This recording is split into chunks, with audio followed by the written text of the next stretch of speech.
नमस्कार, आप देख रहे हैं फाइनल कट। मैं हूं आपके साथ आशा। चलिए शुरुआत करते हैं जम्मू कश्मीर से जुड़ी खबरों की। सबसे पहले आपको बड़ी खबर दिखाते चले, जहां पर जम्मू के समर जोन में अब स्कूलों की छुट्टियां बढ़ गई हैं। शीतकालीन छुट्टियों को बढ़ा दिया गया।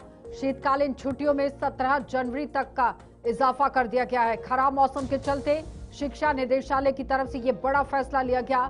तय शेड्यूल पर ही यहाँ 10वीं से 12वीं की बोर्ड परीक्षाएं होंगी। ये बड़ी खबर, जहां मौसम की खराब स्थिति को देखते हुए जम्मू कश्मीर सरकार ने जम्मू के समर जोन में आने वाली सभी सरकारी और निजी स्कूलों की शीतकालीन छुट्टियों को आगे बढ़ा दिया है। और स्कूल शिक्षा निदेशालय जम्मू द्वारा जारी आदेश के अनुसार अब शीतकालीन अवकाश यहां शनिवार 17 जनवरी 2026 तक रहेंगे।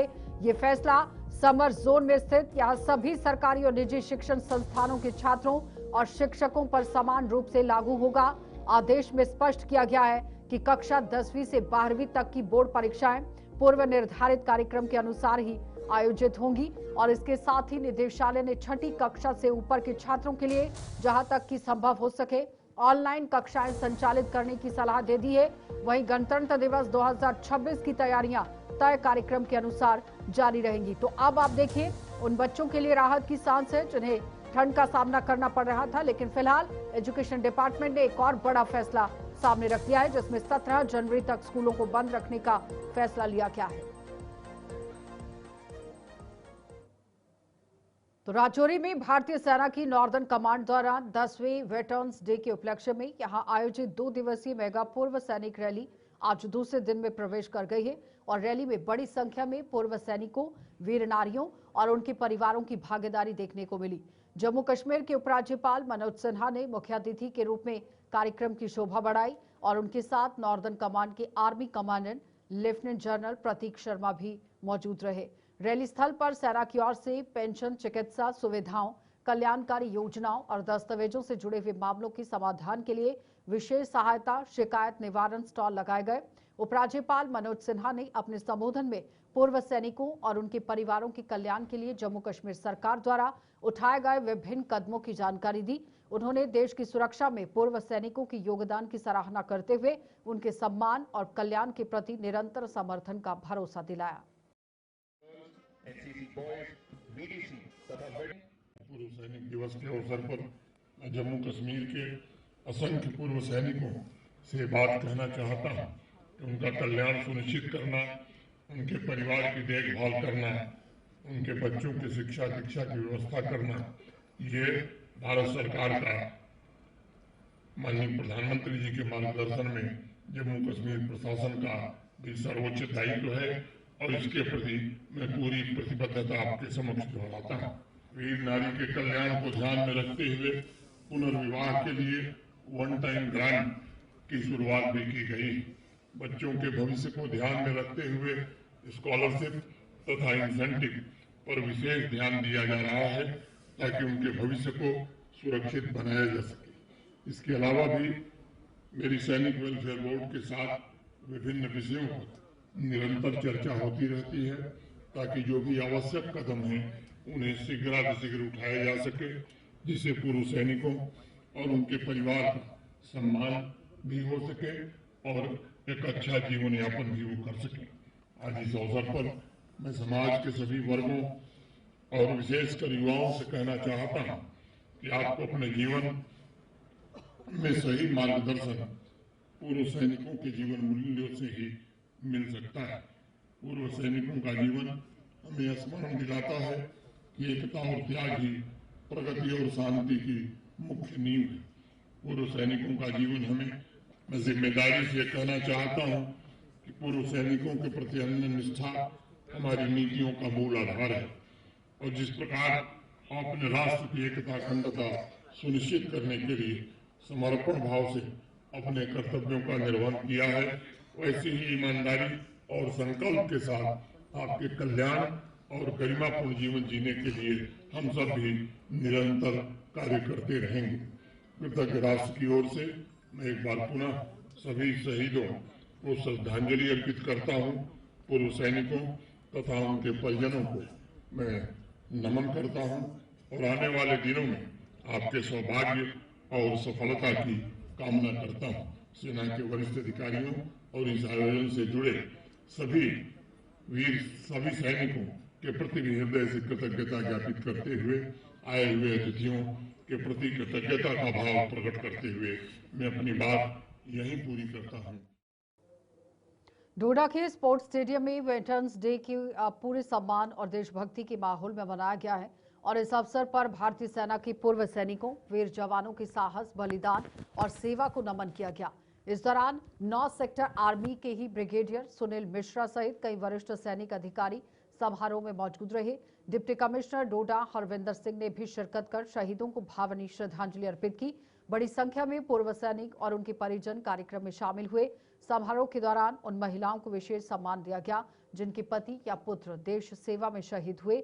उनके बलिदान और साहस को नागरिक सैन्य प्रशासन ने सराहा। इस दौरान पूर्व सैनिकों के लिए कल्याण योजनाओं, स्वास्थ्य पेंशन और पुनर्वास से जुड़े हुए स्टॉल भी लगाए गए थे। ये आज प्रोग्राम किया गया जिसमें तमाम जो एक्स सर्विसमैन हैं, उनकी फैमिलीज़ हैं, शहीदों की फैमिलीज़ हैं, उनको यहाँ पे याद किया गया। वो सब यहाँ पे आए हैं। उनके लिए तमाम स्टॉल्स लगे हैं जिसमें उनकी ग्रीवांसीज या फिर उनको कोई भी इश्यूज़ हैं, मेडिकल इश्यूज़ हैं, उन सब चीज़ों का ख्याल रखा जा रहा है। और आज डिस्ट्रिक्ट एडमिनिस्ट्रेशन की तरफ से भी हमारे लोगों को बताया गया कि एक ऑनरेबल एलजी साहब के द्वारा लॉन्च किया गया एलजी सैनिक सहायता केंद्र, जिसमें एक सीनियर आईएएस ऑफिसर और उनके साथ 2 और ऑफिशियल्स हैं। उसका एक सेल बना है सेक्रेटरीट लेवल पे। इनफैक्ट उस सेल में जो एक ऑफिशियल अभिमन्यु है, उन्हीं की रिसेंटली ट्रांसफ़र होके यहाँ पे डिस्ट्रिक्ट इन्फॉर्मेशन ऑफिसर की पोस्टिंग भी हुई है। तो हम डिस्ट्रिक्ट में जो ये सेल है उसको अच्छे से देख रहे हैं। तो आपके ज़रिए मैं तमाम जो हमारे एक्स सर्विसमैन हैं या फिर जो भी हमारे इस टाइम पे सर्विंग सोल्जर्स हैं, चाहे वो जे&के के रहने वाले हों और बाहर पोस्टेड हों, चाहे वो यहाँ पे पोस्टेड हों, वो सारे लोग इस एलजी सहायता केंद्र का फ़ायदा उठा सकते हैं। जेके समाधान की वेबसाइट पे जाके और उस पर मेंशन करना है उनको कि हम एक सर्विंग सोल्जर हैं, एक्स सर्विसमैन हैं और उनके क्या इश्यूज़ हैं। उसका जो सोल्यूशन निकालना है वो प्रायोरिटी पे निकाला जाएगा और ये सेल उसे प्रॉपरली मॉनिटर करेगा। डिस्ट्रिक्ट में भी ऐसे सेल बने हैं जो इसको मॉनिटर करते हैं। तो मुझे उम्मीद है कि ऐसे जो प्रोग्राम्स हैं ये हमारे उन सब वीर सपूतों के लिए, उन सब वीर जवानों के लिए जिन्होंने अपनी ज़िंदगी की परवाह ना करते हुए इस देश के जम्मू के गवर्नमेंट मेडिकल कॉलेज जीएमसी अस्पताल में स्थापित एमआरआई मशीन में तकनीकी खराबी आ जाने के कारण मरीजों को परेशानी का सामना करना पड़ रहा है। मशीन के खराब होने से अस्पताल में एमआरआई और जांच फिलहाल अभी बंद कर दी गई है। तो ऐसे में एमआरआई कराने वाले मरीजों को निजी अस्पतालों में रेफर किया जा रहा है। ये सुविधा फिलहाल केवल जीएमसी में भर्ती मरीजों और आयुष्मान भारत योजना के तहत इलाज करा रहे मरीजों को दी जा रही है। जीएमसी के सुपरिटेंडेंट डॉक्टर वीरेंद्र त्रिसल ने बताया कि जिन निजी स्वास्थ्य संस्थानों में मरीजों को एमआरआई के लिए रेफर किया जा रहा है, वहां की जांच का भुगतान सरकारी दरों के अनुसार किया जाएगा। उन्होंने कहा कि मरीजों पर अतिरिक्त आर्थिक बोझ नहीं पड़ेगा। अस्पताल प्रशासन ने मशीन की मरम्मत के लिए तकनीकी टीम को भी सूचित कर दिया है और जल्द ही एमआरआई सेवा बहाल करने का भी प्रयास किया जा रहा है। संडे को ये हमारी एमआरआई मशीन अब्रप्टली ख़राब हो गई। इसमें कोई डिफेक्ट आ गया जिसकी वजह से इसे काम करना बंद कर दिया। इसके बाद हमने जो भी हमारे एमआरआई यहाँ पे सेंटर्स है, अतुलिया है, एस्कॉम्स है, विवेकानंदा है और जम्मू हेल्थ केयर है, हमने इनके साथ मैटर टेकअप किया और उनसे रिक्वेस्ट की कि हमारे टाई अप करो, गवर्नमेंट रेट्स पे ये एमआरआई करेंगे। इनकेस कंट्रास्ट ज़रूरत होगा तो हम वो मुहैया करेंगे।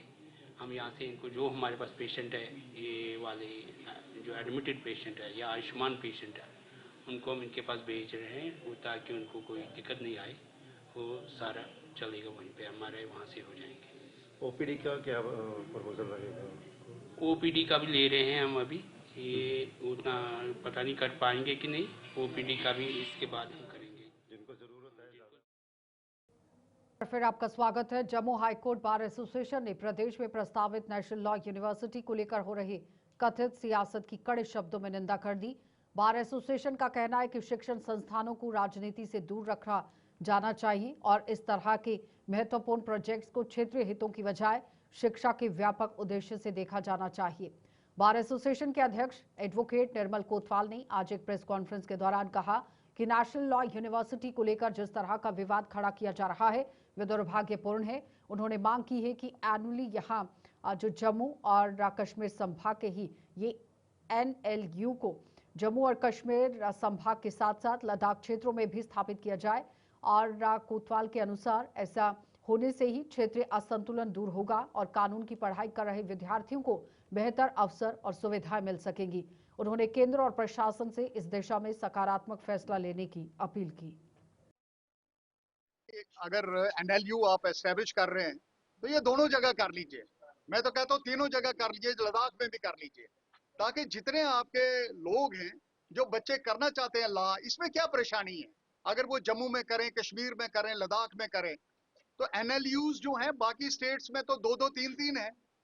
ये जम्मू कश्मीर एक ऐसी स्टेट है जिसमें अभी आपने एक सैंक्शन किया और उसकी भी कंट्रोवर्सी बन गई, नहीं जी वो कश्मीर में खुलेगा, जम्मू में नहीं खुलेगा।